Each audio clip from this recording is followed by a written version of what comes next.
No campo, do livro Vinha de Luz, psicografia de Chico Xavier, ditado pelo Espírito Emmanuel.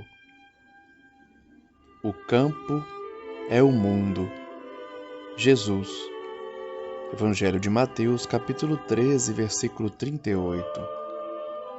Emmanuel comenta essa passagem dizendo: Jesus tem o seu campo de serviço no mundo inteiro. Nele, naturalmente, como em todo campo de lavoura, há infinito potencial de realizações, com faixas de terra excelente e zonas necessitadas de arrimo, corretivo e proteção. Por vezes, após florestas dadivosas, surgem charcos gigantescos, requisitando drenagem e socorro imediato.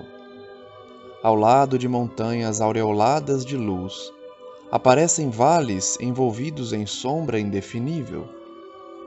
Troncos retos alteiam-se junto de árvores retorcidas. Galhos mortos entram em contraste com frondes verdes repletas de ninhos. A gleba imensa do Cristo reclama trabalhadores devotados que não demonstrem predileções pessoais por zonas de serviço ou gênero de tarefa. Apresentam-se muitos operários ao Senhor do trabalho diariamente, mas os verdadeiros servidores são raros. A maioria dos tarefeiros que se candidatam à obra do Mestre não seguem além do cultivo de certas flores, recuam à frente dos pântanos desprezados, temem os sítios desertos, ou se espantam diante da magnitude do serviço, recolhendo-se a longas e ruinosas vacilações, ou fugindo das regiões infecciosas. Em algumas ocasiões, costumam ser hábeis horticultores ou jardineiros. No entanto, quase sempre repousam nesses títulos e amedrontam-se perante os terrenos agressivos e multiformes. Jesus, todavia, não descansa e prossegue aguardando companheiros para as realizações infinitas em favor do reino celeste na terra. Reflete nesta verdade e enriquece as tuas qualidades de colaboração, aperfeiçoando-as e intensificando-as nas obras do bem indiscriminado e ininterrupto. É certo que não se improvisa um cooperador para Jesus. Entretanto, não te esqueças de trabalhar dia a dia na direção do glorioso fim. Na bela página de hoje aprendemos com Emmanuel sobre a postura que o cristão deve adotar perante o serviço, destacando o professor que Jesus se referiu ao mundo como um grande campo e fazendo a reflexão, a ponderação de que muitos querem trabalhar para Jesus, mas desistem ou se amedrontam diante da grandeza do trabalho, da extensão da obra, ou pelo receio das perseguições.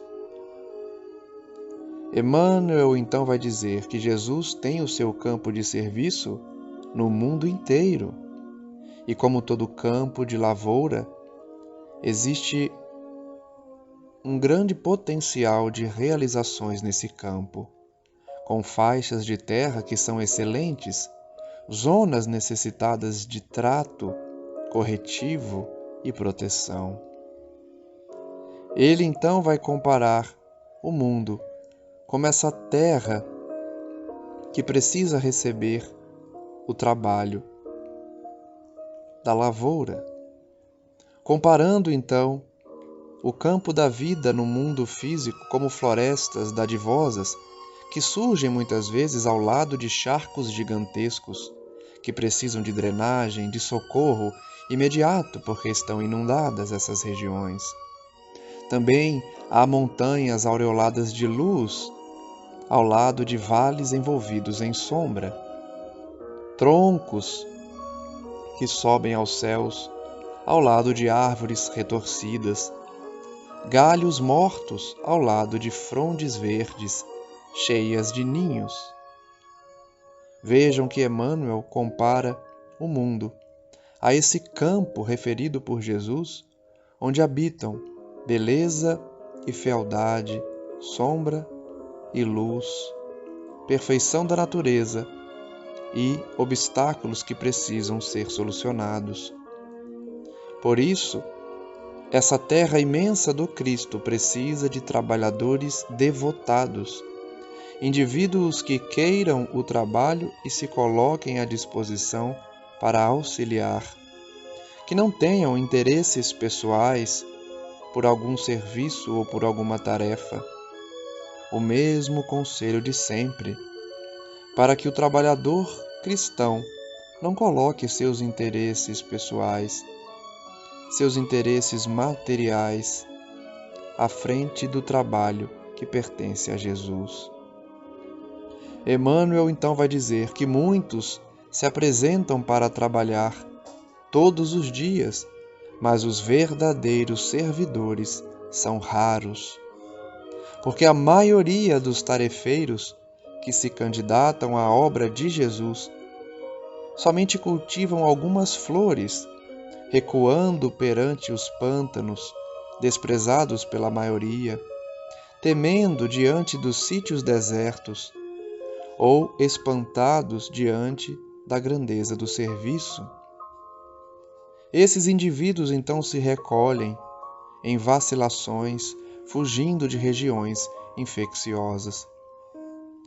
A palavra de Emmanuel, então, deve ser compreendida no sentido de que muitos trabalhadores fogem do trabalho quando percebem que terão um esforço grande de vencer suas paixões, ou que entrarão em contato com espíritos difíceis, inferiores, e ainda na terra, perante aqueles que perseguem e caluniam.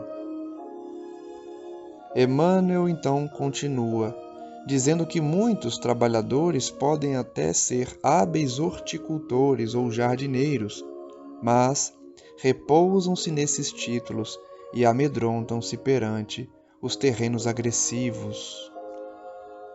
Finaliza então o instrutor, dizendo que Jesus não descansa e prossegue aguardando companheiros que realmente queiram praticar as realizações íntimas em favor do reino de Deus na terra. Reflitamos, a pedido do próprio Emmanuel, nesta verdade, enriquecendo nossas qualidades de colaboração, ou seja, estudando, orando, dando o exemplo, praticando a caridade, a fim de que nossas qualidades de colaboração se expandam, se aperfeiçoem, se intensifiquem e possamos ser bons instrumentos nas mãos do Cristo, nas obras do bem indiscriminado e ininterrupto. Finaliza então o instrutor dizendo que é verdade que um trabalhador ideal não se faz do dia para a noite, porém, devemos continuar trabalhando todos os dias para esse fim.